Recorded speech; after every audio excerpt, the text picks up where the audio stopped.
Welcome back to Counterculture, where we talk about some things that are going against what the culture wants us to be doing. And so, Mark, we've been having this discussion all morning, so we're going to carry it over to Counterculture about indoctrination. When you hear about indoctrination, what comes to mind? Who comes to mind? And when does it come to mind? He's trying to get me martyred, killed. If the government's watching, I'm in trouble. Oops, I just gave it away. There's a prime example. Right. Think this way. What do we got going on today? We have cancel culture. If you don't think right, we're going to cancel your ideas. So you got to think. You have to think a certain way. You know, that whole cancer culture, we look at it and, you know, it seems to be a big deal right now. But you can go back to the New Testament, back to the Pharisees, the Sadducees, teachers of law, and say, wasn't that exactly what they were attempting to do, right? Like, hey, you can't listen to this guy because he's not doing it the way that we've said he should do it, right? Well, let's go back even farther. My wife and I have been fascinated by seeing some clips on YouTube of the forbidden chapter, chapter 53 of Isaiah, that rabbis, the Jews, they do not want other Jews to read it. And then they read it and it's like, whoa, that sounds awful familiar, like someone we've heard about. Right. Or haven't heard about. You know, that sounds like the Messiah, and then they find out it's Jesus, and there's Jews coming to Christ because of that. But that was cancel culture as well.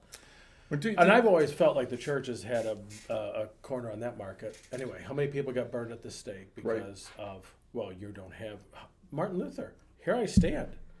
He says, Diet of Worms. He says, hey, there's something wrong here. Although I do think indulgences could be worthwhile. That's another story.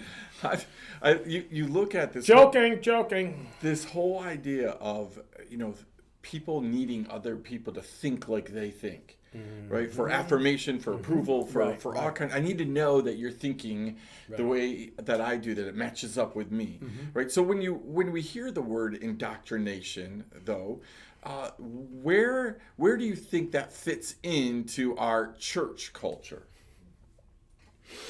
Well, any pastor who doesn't follow along with, you know, what the TV preachers are saying, particularly, I get compared all the time. Well, you know, so-and-so on TV said, well, so-and-so ain't pastor in this church, is he? It fits all over the place. Let's go beyond theology in the church culture. Yep. Here's how we do things around here. Yeah. Yep. You and I just toured a place where it was like, here's how it's done. Right. From, you know, I've pastored in the Midwest. I pastored out here in the East. I pastored in Wisconsin. Here's how you do things.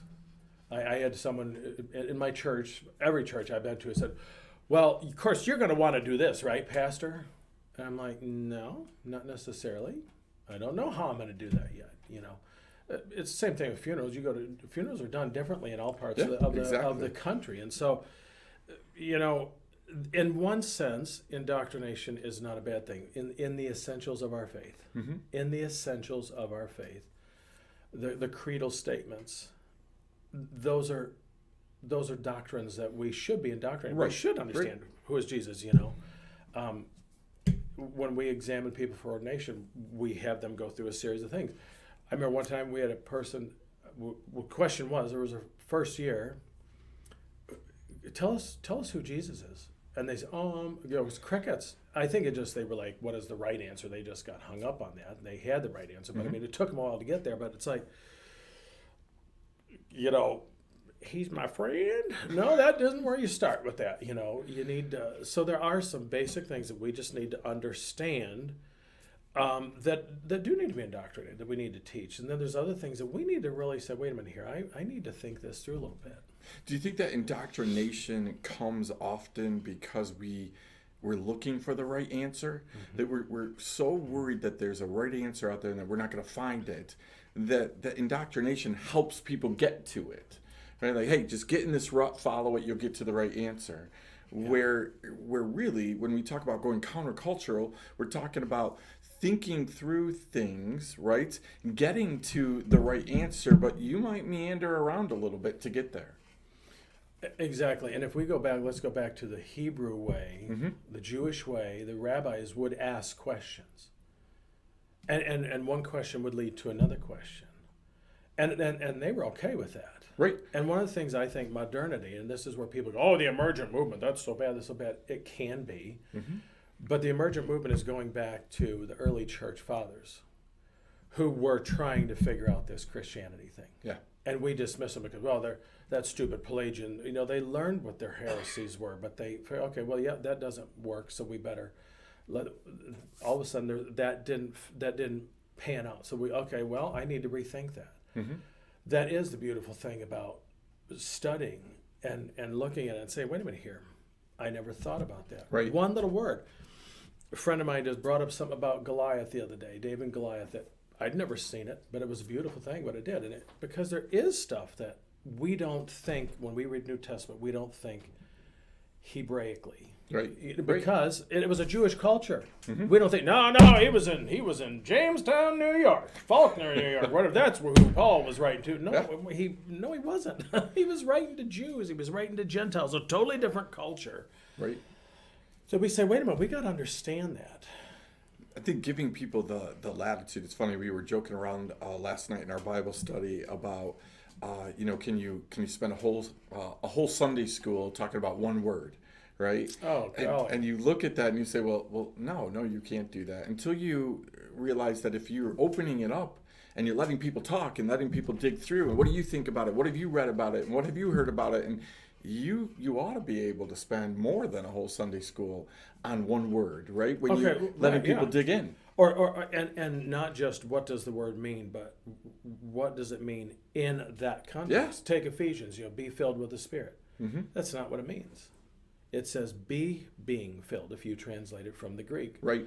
It's a constant filling. And you say, well, that's just not biblical. Yeah, it is. Go to Acts 4:31. They had already been baptized and filled with the Spirit. And then he said, Act 4:31, they were all filled with the Spirit. There were subsequent fillings of the Spirit. Because I'll tell you, we need them. Absolutely. We need them in our recordings, everything we do, preaching. The diplomas are on the wall, but I'm going to tell you something. I don't go into that pulpit on Sunday morning. God, I am not doing this alone. Amen. You're sending me in there. I'm going in with you. Yeah. We have a phrase down here, that is prayed before, people teach, and that is, Lord, shove them out of the chair. Right? That we want God to be heard. We want God to speak through people. Exactly. And so the whole idea is part of indoctrination is that, I'm going to end up sounding more like me than Jesus. Mm-hmm. Right? And that's the fear, right? I don't want to sound like me. I want to sound like Jesus, right? Yeah. So let's wrap this up for this session. Well, let me comment. Well, you said something really cool, and I think about why do we have to be right? Right. I am. And here's it. Well, I know you are. Okay. I know you're always right, Andy. I just rolled my eyes at you, by the way. I wasn't even looking up to see it. That is where modernity came in, and it really meant. Well, now we got Jesus all figured out. Yep. We got Jesus all figured out. We got the Bible figured out. There's nothing else more we need to learn. But then go back to Athanasius on his book on the Incarnation. That stuff will chap your hide. Yeah. I mean, it's deep stuff, and it is solid. Yeah, but that was an atheist. Now we got to listen to all these other people. No, we need. That's why when we study, you do this, I'm sure. You check on those old early church fathers. What were they talking about? We look at people 200, 300, 400 years ago and say, what were they thinking? What was Spurgeon thinking? Yep. What was Adam Clark thinking? And then we come up to the more recent ones. We talk about the N.T. Wrights. We talk about the R.C. Sprouls, if that makes you feel a little bit better. The more, because you want to get it to say, God, and then God, what is going on here? Yeah. What is going on here? So that is where some people struggle today with, well, wait a minute here. And one of the greatest compliments I get on preaching is when I have a retired minister come and say, you gave me something to think about. Amen. It doesn't mean you're losing your faith. I think it means you're deepening your faith. Yeah. To ask those questions and say, what if? Mm-hmm. What if? Isn't that the whole basis of what Jesus was asking people to do? Yeah. You've heard it said this. Yes. I say this. Yep. Think about this. Yeah. Right? And again, we've built a whole religious system on you've heard it said this, but I tell you this. Mm-hmm. Mm-hmm. And yet now, 2,000 years later, we're saying we're back to you've heard it said. part. And isn't it possible that we're living in a time now where Jesus is saying, think about this. Think about how to do. You've been told for 2,000 years to love this way. Right, I tell you, think about love this way. Yeah. I tell you to think about things this way. So Yep. good deal. All right. Hey, we're gonna come back next time. Probably talk a little bit more about how do we fix this indoctrination thing. How do we really challenge people? What do we do to encourage people to think differently? So that'll give you some time to think about how you should think differently. I think. We'll see you next time. I think that's what you said. That's right.